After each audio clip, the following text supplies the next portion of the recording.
Alright, y'all. I'm finna make my first video on this channel.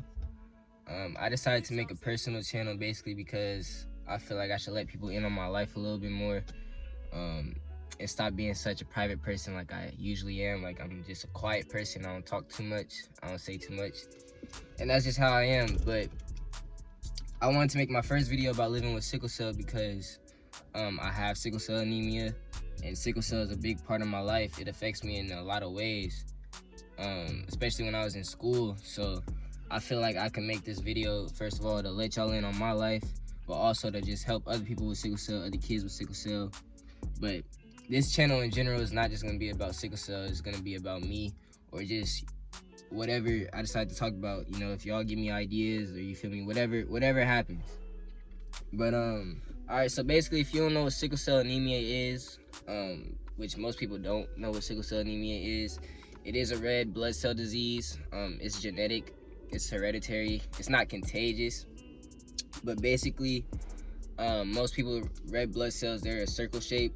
Mine are a sickle shape, which I don't really know how to explain a sickle shape, but basically, my blood will get clogged a lot. Like, I have real thick blood, so it doesn't flow easily, which is why I have to drink a lot of water and, you know, stay warm, do all that type of stuff to where it'll just keep my blood flowing. Some of the triggers for sickle cell are cold weather, sudden changes in weather, stress, whatever, bro. Like, you can be triggered a lot. Anything can trigger sickle cell, bro. If you stressed out, bro, it could trigger a crisis and you could be in pain. And basically, sickle cell pain feels like, for me, I don't know about for everybody else, but for me, my pain feels like I'm being stabbed, like, over and over again. Like I've never been stabbed in real life, but we can all imagine what being stabbed feels like. So sickle cell pain is mostly in your joint areas. So I feel like I'm being stabbed in, like, my elbows, my knees, even my back, my chest, sometimes like my shoulders or ankles, like whatever, bro. So a few celebrities that have sickle cell anemia are T-Boz from TLC, Prodigy from Mobb Deep. Prodigy passed away though. Tiki Barber, he was a football player, I'm pretty sure. Lorenz Tate, and Kiki Shepard. So basically, there's 3 types of sickle cell anemia. There's SS type, there's SC type, and then there's one more type. I'm not sure the name of it, but I have SC type. SC type is the second worst kind. SS is the worst kind you can have. But I have SC type, and basically, the first time I got sick, I was in 4th grade, bro. So I went a good amount of time without ever feeling some sickle cell pain or just being in the hospital or anything, because some babies suffer from sickle cell crises. Some real small children suffer from sickle cell crises. So I was lucky enough to not even get sick till 4th grade, bro. Sickle cell affected me in a lot of ways, especially when I was in school. I recently just graduated. I'm about to be 19 in a few weeks, but when I was in school, I used to miss a lot of time. I used to be gone a lot, and basically, kids would always wonder, like, what's going on, or why I'm gone. And when they would ask, I would just tell them, like, bro, I was sick. Basically, like, I was sick, just stay out of my business, you feel me? Back up. Like, I don't feel like explaining it to you. I don't feel like talking about it, because whenever I did try to talk about it, most people would never understand. And sickle cell anemia is a disease that's mostly in African Americans, and the school I went to is not mostly African American. So people don't even have, like, cousins or anything that have the disease, pretty much. So I never really wanted to talk about it, but that's why I feel like I should make this channel, because I know it's probably a lot of other kids just like me that don't want to talk about it, but it's a big part of their life. Like, they'll be in the hospital a lot, or they'll be at home sick a lot. And basically, I used to be sick a lot. Like, I'd get sick out of the school year. I'd get sick maybe like 2 or 3 times, and be gone for like 2 months, 2-3 months in total, you feel me? But yeah, and basically, while I was gone from school, my teachers, especially in high school, my teachers would always drop my grades down while I was gone. Even though me and my parents, we would have conversations. We would have a whole meeting with all of my teachers, the principal, everybody that we needed to have a meeting with at the beginning of the year, and we'd basically let them know, like, bro, I'm finna be gone.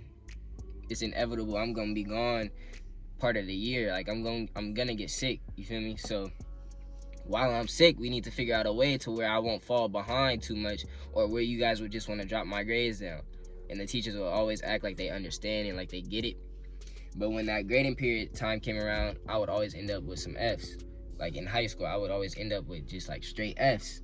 So I'd have to go to summer school. I'd have to do whatever I need to do. But basically, at the time I was in school, I wasn't in pain every day. Like pain only came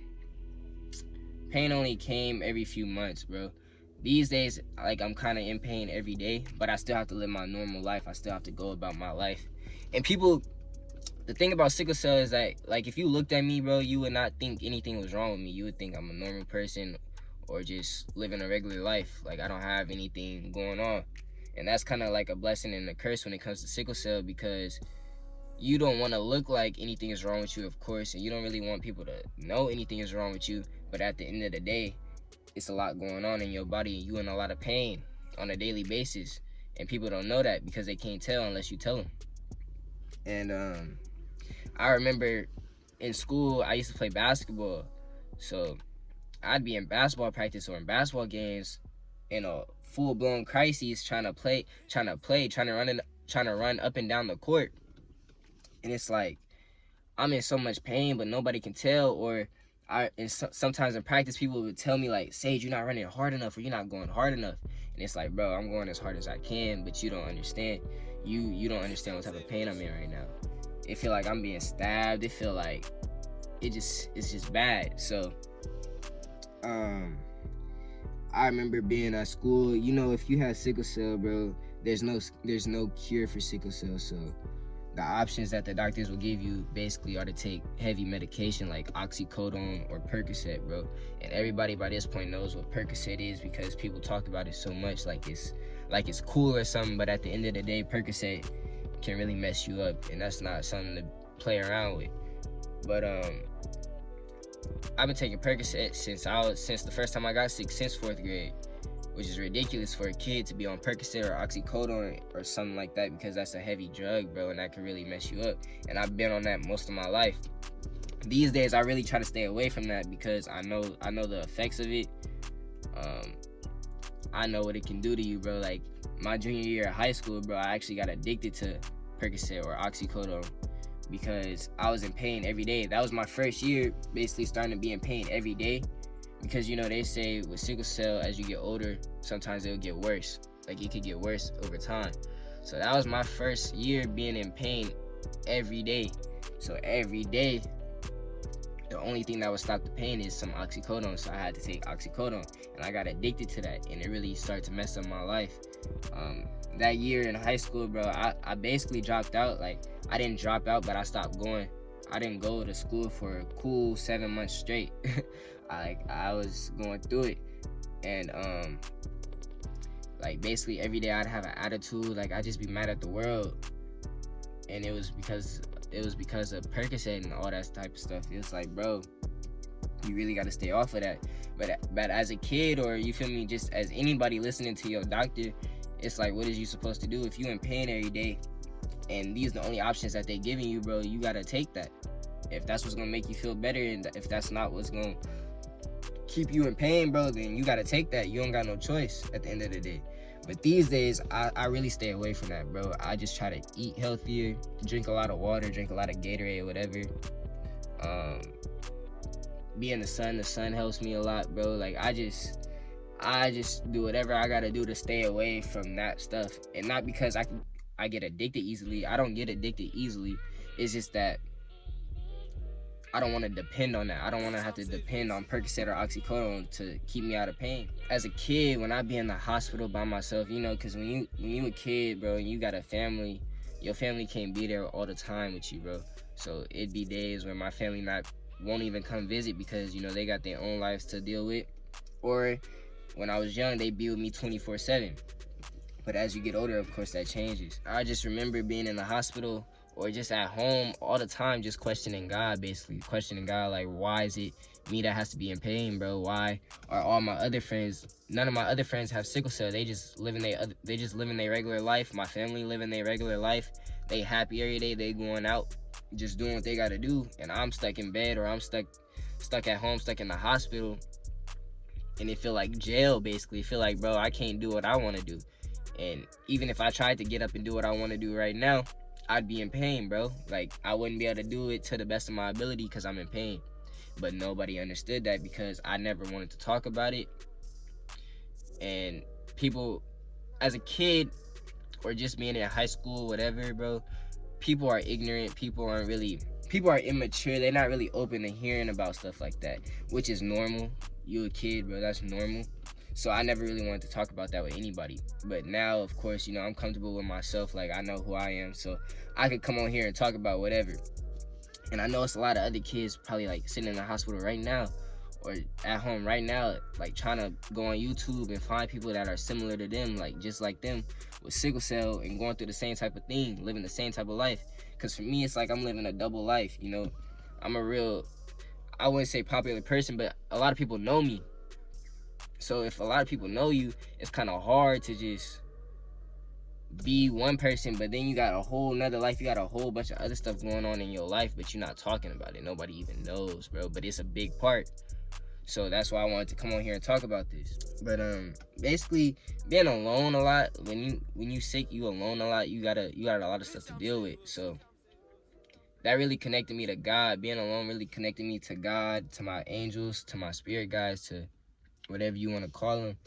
Because, like I said, I used to be questioning God. But over time, I realized, like, bro, I'm probably meant to help people. I'm probably meant to lead by example and just deal with it. Like, show people how I deal with my life, how I live my everyday life. Because most people wouldn't even know that I had this, bro, unless I'm saying it right now. People don't even know. So, yeah, I got real connected with God, with my spirit guys. I talk to them, I listen to them, I meditate, I do whatever it is I need to do to not be sick. And that's what works for me. So hopefully this can encourage other people to do the same thing. They have sickle cell or have any type of illness, anything that's going on in their life, bro. Because I know how rough it can get, especially when you don't want to talk about it or share that with other people. But I'm finna post more videos like this in the future. Y'all can let me know what y'all think, if y'all even like these videos. I know it's probably gonna be a few people with sickle cell that watch these. Y'all can follow me on Instagram at TheRealSage3. Y'all can DM me.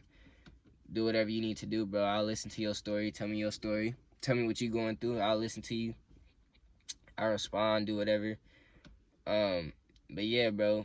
If you like this video, bro, share some ideas with me. Share some things to talk about. Ask me some questions, and I'll make some more videos in the future, bro.